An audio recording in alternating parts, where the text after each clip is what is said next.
जयकारा शेरावाली दा बोल साचे दरबार की जय।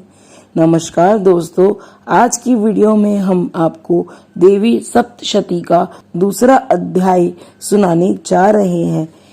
इस अध्याय में माँ देवी दुर्गा की महिषासुर नामक राक्षस के ऊपर विजय का वर्णन किया गया है। देवी महात्म्य मार्कंडेय पुराण का अंश है। इसमें 700 श्लोक होने के कारण इसे दुर्गा सप्तशती भी कहते हैं। आइए सुनते हैं दूसरा अध्याय।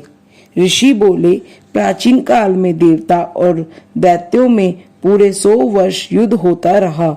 उस समय दैत्यों का स्वामी महिषासुर था एवं देवताओं का इंद्र था।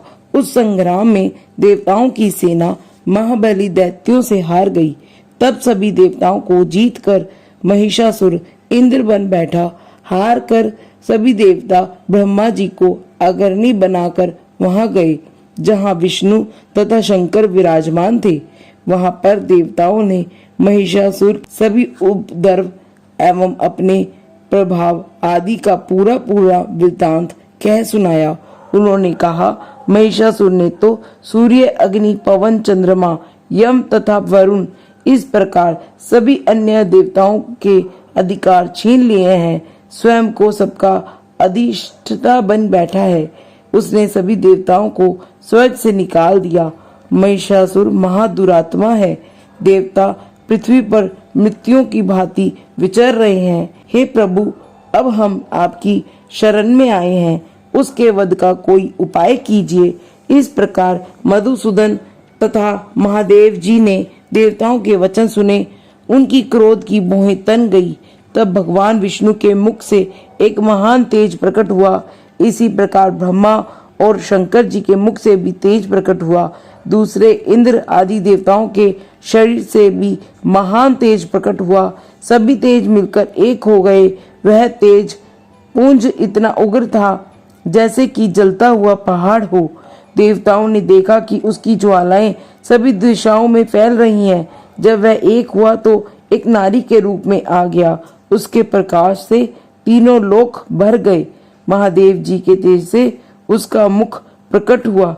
यम के तेज से उसके केश हुए। विष्णु के तेज से उस देवी की भुजाएं प्रकट हुई। चंद्रमा के तेज से दोनों स्तन, इंद्र के तेज से उसका कटी प्रदेश, वरुण के तेज से जांघा व उरुस्थल, पृथ्वी के तेज से नितंबों का प्रादुर्भाव हुआ। ब्रह्मा के तेज से दोनों चरण, सूर्य के तेज से चरणों की उंगलियां, वसुओं के तेज से हाथों की उंगलियां, कुबेर के तेज से नासिका का आविर्भाव हुआ।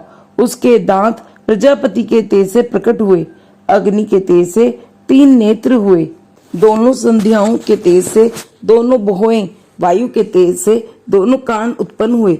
इसी प्रकार दूसरे देवगणों के तेज द्वारा भगवती का प्रादुर्भाव हुआ। तब समस्त देवताओं के तेज पुंज से प्रकट हुई देवी जी को देखकर महिषासुर से पीड़ित सभी देवता प्रसन्न हुए। महादेव जी ने उस देवी को अपने त्रिशूल से त्रिशूल निकाल कर दिया। श्री भगवान विष्णु ने अपने सुदर्शन चक्र से चक्र प्रकट करके दिया। वरुण ने शंख, अग्नि ने उसे शक्ति दी, मारुत ने धनुष दिया, बाणों से भरपूर 2 तरकस दिए। देवराज इंद्र ने अपने वज्र से वज्र पैदा करके दिया। फिर सहस्त्र नेत्र इंद्र ने ऐरावती हाथी से घंटा दिया। यमराज ने काल दंड से दंड प्रदान किया। सागरपति ने रुद्राक्ष माला अर्पित की। ब्रह्मा ने कमंडल भेंट किया। सूर्य ने भगवती के सभी रोम कूपों में से अपनी किरणें प्रदान की। काल ने तलवार और उत्तम ढाल अर्पण की। क्षीर सागर ने हार, कभी पुराने न होने वाले 2 वस्त्र भेंट किए। इसी प्रकार चूड़ामणि, दिव्य कुंडल तथा 2 कड़े भी भेंट दिए तथा चमकता हुआ अर्धचंद्र, सभी भुजाओं के लिए बाजूबंद, चरणों के लिए नुपुर, कंठ के लिए सर्वोत्तम कंठूला भेंट किया। सभी उंगलियों के लिए रतन जड़ित मुद्रिकाएं प्रदान की। विश्वकर्मा ने निर्मल परशु भेंट किया। अनेक रूपों वाले अस्त्र, अभेद कवच, मस्तक तथा गले में धारण करने के लिए योग्य कभी न कुम्हलाने वाली कमलों की माला दी। जलादि ने उसे बहुत सुंदर कमल दिया। हिमाचल ने वाहन के सिंह व अनेक प्रकार के रत्न भेंट किए। कुबेर ने सुरापूर्ण पात्र दिया। सभी नागों के स्वामी शेष जी ने महामनियों से सुशोभित नाग हार दिया। जो शेष जी इस पृथ्वी को धारण किए हुए हैं, इसी प्रकार दूसरे देवताओं ने भी भूषण तथा आयुधा के द्वारा देवी जी का सत्कार किया। तब तो भगवती ने अट्टहास करके ऊंचे स्वर से गर्जना की। उसके भयानक नाद से सारा आकाश भर गया। तब देवगण प्रसन्न होकर उस सिंह वाहिनी देवी जी की जय जयकार करने लगे। मुनियों ने भक्ति भाव से नम्र होकर देवी जी की स्तुति की। देवताओं के शत्रुओं ने सारी त्रिलोकी को शोकग्रस्त देखा। तब सारी सेना को कवच आदि से तैयार कराकर अस्त्र शस्त्र लेकर झट उठ खड़े हुए।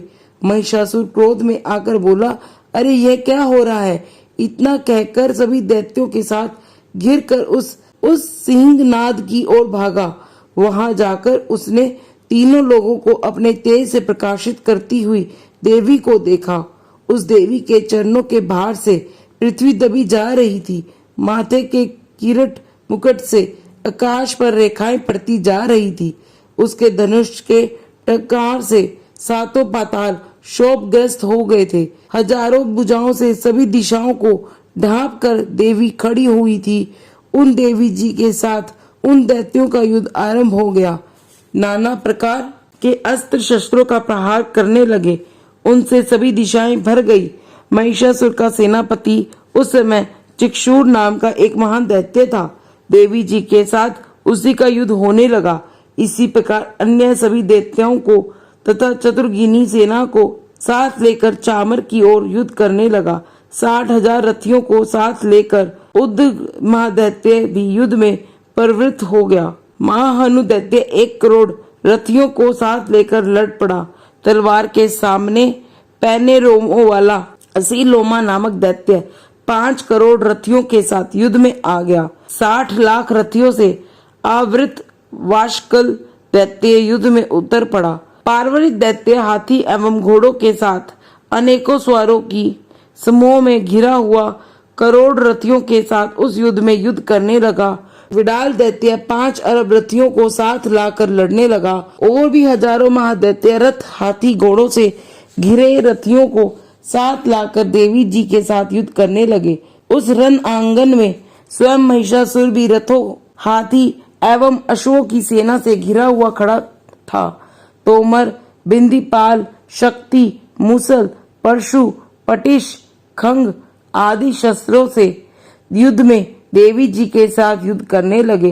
कुछ दैत्यों ने देवी जी पर शक्तियां छोड़ी और दूसरों ने पांच फेंके।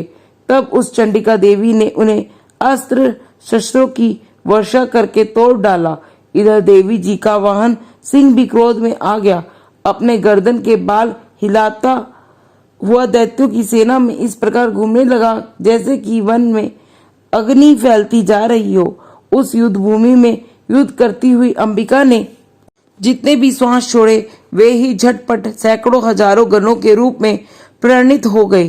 प्रकट होकर उन गणों ने खंग, बिंदीपाल, पटिश आदि शास्त्रों से युद्ध आरंभ कर दिया। देवी जी की शक्ति से वृद्धि पाकर वे गण दैत्यों का नाश करने लगे। साथ में दूसरे गण नगाड़े, शंख आदि बजाने लगे। महती प्रसन्नता देने वाले उस युद्ध के उत्साह में कुछ एक ने मृदंग बजाए। तब देवी जी ने त्रिशूल, गदा और शक्तियों की वर्षा से तलवार आदि शास्त्रों से सैकड़ों महान असुर मार डाले।